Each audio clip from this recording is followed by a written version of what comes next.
हरिओम। आप सभी का संस्कृत विज्ञान की कक्षा में हार्दिक स्वागत है। आज हम लोग पढ़ेंगे चर्तु संधि।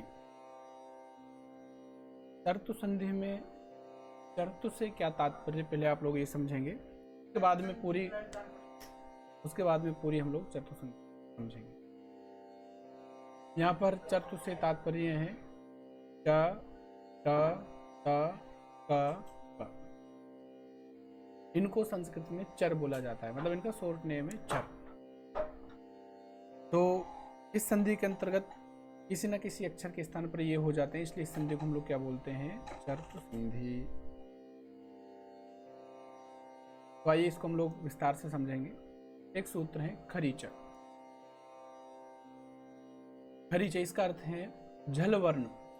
झल प्रत्याहार होता है जिसके अंतर्गत सभी वर्गों के पहले, दूसरे, तीसरे और चौथे ये वर्ण आते हैं, इसलिए इनको हम लोग झल वर्ण बोलते हैं। इसके पहले वाली संधि में आप लोगों को मैंने इसको अच्छे से समझाया है।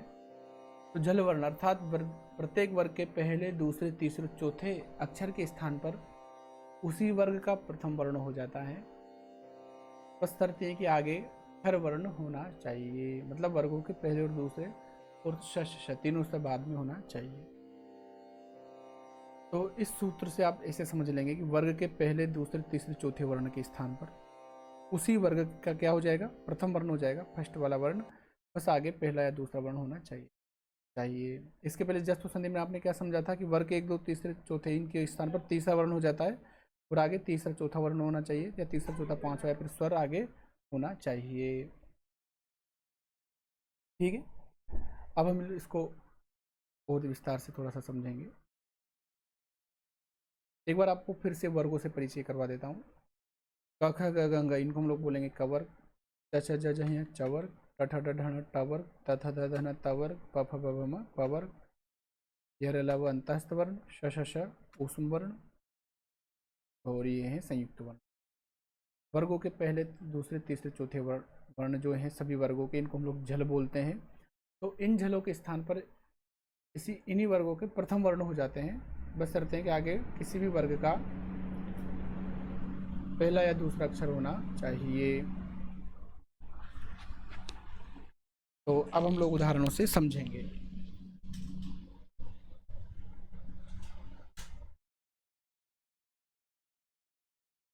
जैसे लिखा है तद प्लस परह, तद परह। नियम क्या कहता है, वर्ग के पहले, दूसरे, तीसरे, चौथे वर्ण के स्थान पर तो द कौन सा है, तीसरा वर्ण है। यदि आगे किसी वर्ग का पहला या दूसरा वर्ण हो तो आगे प वर्ग का पहला वर्ण है ना, प, ये होने के कारण हम इस द के स्थान पर प्रथम वर्ण कर लेंगे। तो द किस वर्ग में आता है, द आता है त वर्ग में। तो त वर्ग का यहाँ पर प्रथम वर्ण क्या हो जाएगा, ये जो द है ये त वर्ग में आता है, तो इस त के स्थान पर, इसी द के स्थान पर इसी वर्ग का प्रथम वर्ण तो हमने कर लिया। तो तत् परह मिला देंगे, क्या बन जाएगा, तत्परह। तद अगर परह द के स्थान पर त कर लेंगे, क्या बन जाएगा, तत्परह।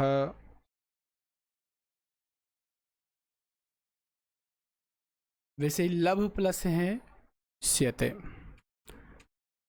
तो लब प्लस स्यते रहेगा।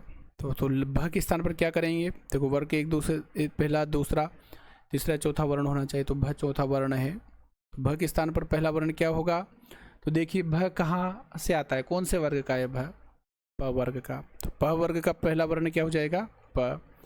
तो इस भ के स्थान पर हम लोग प कर लेंगे, लप स्यते मिला देंगे, क्या बन जाएगा, लप स्यते। आपको समझ में आ गया होगा, और आगे चलते हैं। युयुध प्लस सवह, युयुध सवह। इधर युद्ध में देखो चौथा वर्ण है तब वर्ग का, आगे स पर में है, बाद में है, आगे या तो पहला दूसरा वर्ण हो या तीनों श में से कोई भी हो। तो ये की मात्रा, इसको आप सही मानिएगा। तो ध आगे, स आगे हैं, तो इस ध के स्थान पर हम लोग क्या करेंगे, प्रथम वर्ण कर लेंगे तब वर्ग का तब। तो यु यु त सवह मिला देंगे, क्या बन जाएगा, युयुत सवह। ठीक है, अब आप काफ़ी सारे उदाहरण इसके देखेंगे। सत प्लस कारः, सत्कारः, इसमें तो ऑलरेडी तब प्रथम वर्ण ही था। सतपुत्र हमें कोई सेम वही है। लब प्लस्यते, तो भ के स्थान पर पावर का प कर लेंगे लप्स्यते। विपद प्लस कालः, त के स्थान पर तावर का प्रथम वर्ण कर लेंगे तब विपद कालः। लिप प्लस सा, भ के स्थान पर कर लेंगे लिप्सा। तद प्लस परः, द के स्थान पर त हो जाएगा तत्परः। उद प्लस किरणः, द के स्थान पर त हो जाएगा उत्कीर्णः। समिद प्लस सु, यहाँ द है, इसके स्थान पर प्रथम वर्ण हो जाएगा तावर का था समित सु। उद प्लस पन्नः, उत्पन्नः। युयुध प्लस सवः, ध के स्थान पर ता कर लेंगे युयुत्सवः। इस प्रकार से इसमें वर्गों के प्रथम द्वितीय तृतीय चतुर्थ वर्ण के स्थान पर उसी वर्ग का प्रथम वर्ण हो जाता है। तो ये हमारी चर्तु संधि हुई, बहुत सरल है ये। जस्तु संधि की से जैसी ये सेम, बस आगे अगर पहले दूसरे वर्ण होंगे तो उसके स्थान पर चर्तु संधि हो जाएगी और वहां पर तृतीय वर्ण नहीं होकर के पहला वर्ण हो जाएगा। धन्यवाद।